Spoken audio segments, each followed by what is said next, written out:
رسول اپنا بنا کر مجھے چھوڑ رہا ہے، اپنا بنا کر مجھے چھوڑ رہا ہے۔ اللہ کے رسول اس چہرے کو دیکھ کر وہ آدمی اللہ کے رسول کا ہو گیا، اللہ کا ہو گیا۔ آج ہمارے پاس سیرت موجود، آج ہمارے پاس قرآن موجود، آج ہمارے پاس مسجد موجود، آج ہمارے پاس نماز موجود، آج ہمارے پاس تہجد موجود، آج ہمارے پاس رسول اللہ صلی اللہ علیہ وسلم کی پوری زندگی موجود۔ عزیز دوستو، پھر ہمارا یہ حال ہے کہ آج لوگ حضور صلی اللہ علیہ وسلم پر انگلیاں اٹھا رہے ہیں۔ ان کا قصور نہیں ہے، ہمارا قصور ہے۔ ہم نے رسول کی زندگی سے کچھ لینا دینا ہی نہیں ہے۔ رسول اللہ صلی اللہ علیہ وسلم کی زندگی کو ہم نے دور کر رکھا۔ رسول سے محبت کریں، رسول کی طرف آئیں، اللہ کے رسول اور ان کی جو ہے 63 سال کی جو محنت ہے اس پر آئیں۔ عزیز دوستو، بہت فائدہ ہوگا، دین آگے بڑھے گا، ایک دوسرے سے محبت کریں گے، ایک دوسرے کو جو ہے دین کا پیغام پہنچائیں گے، محبت سے، شفقت سے، نفرت کو ختم کریں، تکبر کو ختم کریں۔ جو دولت نے ہمیں متکبر بنا دیا، ان بنگلوں نے ہمیں متکبر بنا دیا، آج کی دنیا کی دولت نے، انما اموالکم و اولادکم فتنہ، اللہ نے کہا یہ جو تیری اولاد ہے اس سے دنیا کے جو فائدے حاصل کر رہا ہے، اور یہ جو دولت ہے اس سے دنیا کے فائدے حاصل کر رہا ہے، یہ دونوں فتنے ہیں۔ انما اموالکم و اولادکم فتنہ، اولاد دین کے لیے ہو، دولت دین کے خاطر ہو۔ عزیز دوستو، پھر اسی دولت سے، اسی دین اولاد سے تو جو ہے جو شخص اللہ کے راستے پر آئے گا، اللہ کے راستے کو پسند کر لے گا، اللہ تبارک تعالیٰ اس کو بھی پسند فرما لے گا۔ تو اس لیے آپ نے دیکھیں کہ ہر گھر کے اندر ٹی وی لگا ہوا ہے، جس کو نہیں پتا کہاں کا بادشاہ حضور صلی اللہ علیہ وسلم پر انگلی اٹھا رہا ہے، حالانکہ وہ خود کارٹون جیسے لگتے ہیں، ان کی زندگی خود کارٹونوں جیسی ہے۔ تو زندگی کا مقصد ہے ان کا جینے کا، ان کے چہرے کو دیکھ کر اور سور کو دیکھ کر یاد مجھے نہیں کر سکتا کون سا جانور ہے کون سا انسان، آج وہ انسان حضور صلی اللہ علیہ وسلم کے چہرے پر انگلی اٹھاتا۔ عزیز دوستو، 2-4 منٹ اوپر گئے ہیں، لیکن بات ہم یہ سمجھنا چاہ رہے ہیں، حضور صلی اللہ علیہ وسلم کی شفقت محبت ہمارے دل میں ہو، ہم اللہ کے رسول کی امتی ہیں، حضور صلی اللہ علیہ وسلم کی امتی ہیں، ایک دوسرے سے محبت کریں۔ جو ہے میاں بیوی میں نفرتیں پیدا ہوئی پڑی ہے، بیٹا باپ میں نفرتیں پیدا ہوئی پڑی ہیں، پڑوس کے جو ہے کھانے کی کوشش کر رہا ہے، بڑا ظالم بنا پڑا ہے انسان۔ رسول اللہ کی سنتوں پر آئے، رسول اللہ کی سیرت پر آئے، ایک دوسرے سے محبت کا پیغام دیں، ایک دوسرے کو محبت سکھلائیں، یہ آپ جمعہ کا پیغام ہم سب کے لیے انشاءاللہ۔ اللہ ہمیں عمل کی توفیق عطا فرمائے۔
الحمد لله الذي لا يرجى لكشف الشدائد إلا هو ولا يدعى لرفع المكائد إلا هو، وما مراد العاشقين في الدارين إلا هو، وما مطلوب الواصلين في الكونين إلا هو، المخلوق كلهم ضعفاء لا قوي إلا هو، والناس كلهم فقراء لا غني إلا هو، لا واجد ولا ماجد إلا هو، لا حافظ ولا ناصر إلا هو، غافر الذنب وقابل التوب شديد العقاب للطول لا إله إلا هو.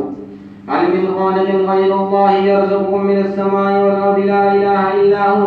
ومن يملك السمع والأبصار إلا هو، ومن يعلم الجهر والسر إلا هو. موسى على الطور حين ناداه قال لا إله إلا هو. يونس في بطن الحوت حين ناداه قال لا إله إلا هو. يوسف في قعر البئر حين ناداه قال لا إله إلا هو.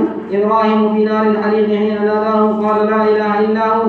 ونشهد أن لا إله إلا الله وحده لا شريك له وهو الحي لا إله إلا هو، ونشهد أن سيدنا ومولانا محمدا عبده ورسوله صلى الله عليه وعلى آله وأصحابه وبارك وسلم. اعلموا أن الدنيا دائرة ولذتها فانية وطاعتها باقية وحاصلها موت وآخرها موت. إخواني، بدن ضعيف ضعيف، وسفر طويل طويل، وزاد قليل قليل، وبحر عميق عميق، والنار حريق حريق، والصراط دقيق دقيق، والميزان عديل عديل، والقيامة قريب قريب، والحاكم رب جليل جليل، والمنادي جبرائيل، وتقول الجنة وعدي وعدي، وتقول النار عهدي عهدي، ويقول الكعبة زواري زواري، ويوم يقول آدم صفي الله يوم القيامة يا رب نفسي نفسي، ويقول نوح نبي الله يوم القيامة يا رب نفسي نفسي، ويقول إبراهيم خليل الله يوم القيامة يا رب نفسي نفسي، ويقول إسماعيل ذبيح الله يوم القيامة يا رب نفسي نفسي، ويقول داود خليفة الله يوم القيامة يا رب نفسي نفسي، ويقول سليمان صاحب المملكة يوم القيامة يا رب نفسي نفسي، ويقول يوسف صديق الله يوم القيامة يا رب نفسي نفسي، ويقول موسى كليم الله يوم القيامة يا رب نفسي نفسي، ويقول عيسى روح الله يوم القيامة يا رب نفسي نفسي، ويقول رسولنا ونبينا وهادينا وشفيعنا وسيدنا محمد صلى الله عليه وسلم يوم القيامة يا رب أمتي أمتي، ويقول الجليل الجبار جل جلاله عم نواله حبيبي حبيبي يا عبادي لا خوف عليكم اليوم ولا أنتم تحزنون. بارك الله لنا ولكم في القرآن العظيم، ونفعنا وإياكم بالآيات والذكر الحكيم، إنه تعالى جواد كريم ملك بر رؤوف رحيم.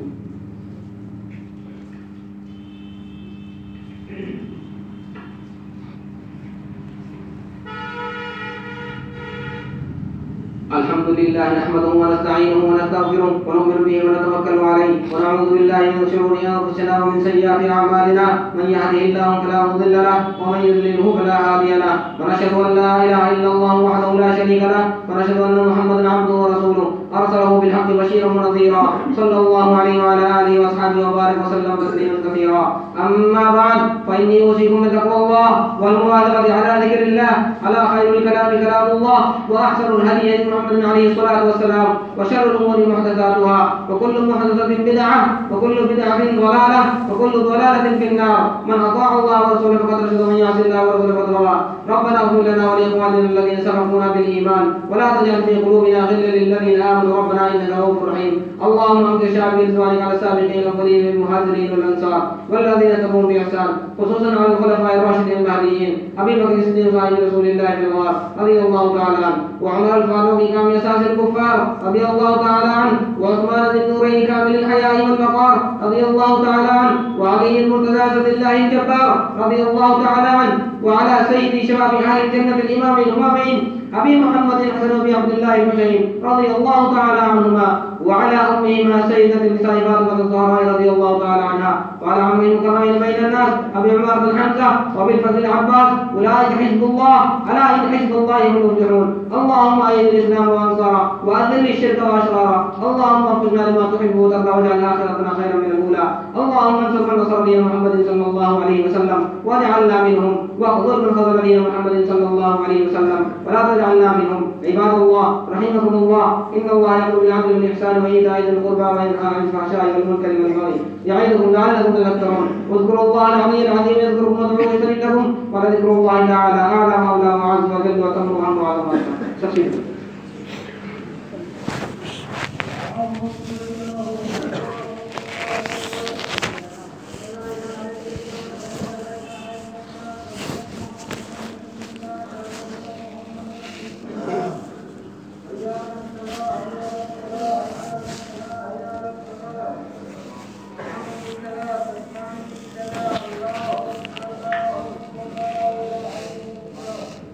सफ़े अच्छी तरह मिला ले, देख ले दाएं बाएं जगह खाली ना हो।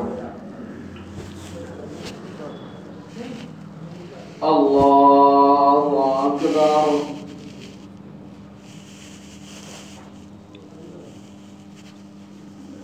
अल्हम्दुलिल्लाहि रब्बिल आलमीन। الرحيم مالك يوم الدين إياك نعبد وإياك نستعين اهدنا الصراط المستقيم صراط الذين أنعمت عليهم غير المغضوب عليهم ولا الضالين.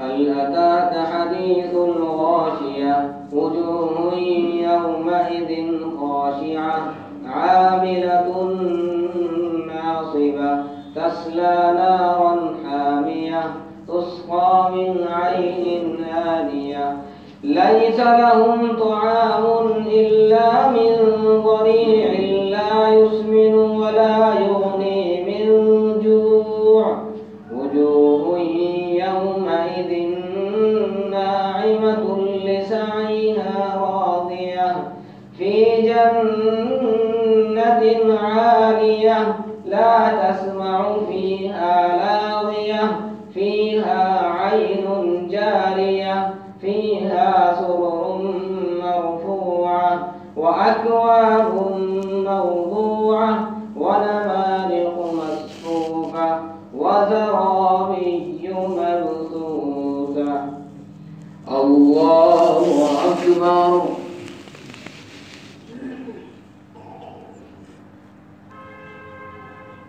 سمع الله لمن حمده. الله أكبر.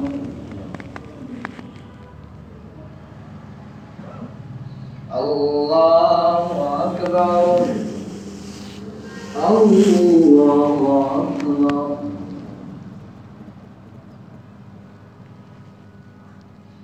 الله أكبر. الحمد لله رب العالمين الرحمن الرحيم مالك يوم الدين إياك نعبد وإياك نستعين اهدنا الصراط المستقيم صراط الذين أنعمت عليهم غير المغضوب عليهم ولا الضالين.